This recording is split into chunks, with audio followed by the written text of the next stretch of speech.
নমস্কার, আমার আজকের রেসিপি এমা ধাচি বানানোর জন্য আমি এখানে দু ধরনের লঙ্কা নেব, একটা অতিরিক্ত ঝাল আর একটু কম ঝাল, একটা টমেটো আর চিজ। এটা হচ্ছে ভুটানের ন্যাশনাল ফুড।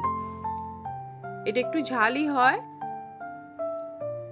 আর ওরা এটা আচারের, আমরা যেমন সবেতে আচার খাই, ওরা আচারের বদলে এটা খায়। তো আমি প্রথমে কড়াইয়ের মধ্যে বাটার দিয়ে লঙ্কাগুলো একটু ফ্রাই করে নেব।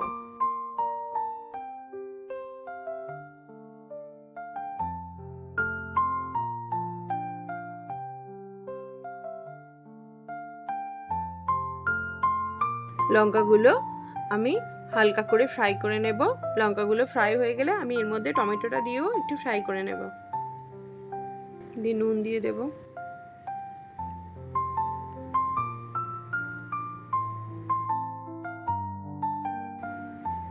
দিয়ে এটা ফ্রাই করা হয়ে গেলে আমি এর মধ্যে হাফ কাপ জল দেব।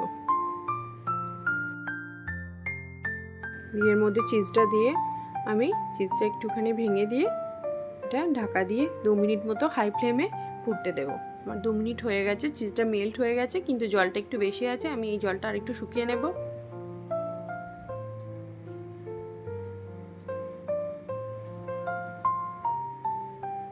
জলটা অনেক কমে এসেছে। এবার আমি এর মধ্যে দিয়ে গোলমরিচ ছড়িয়ে এটাকে একটু ভালো করে নেড়ে নিয়ে নামিয়ে নেব। হয়ে গেছে আমার এমা ধাচি।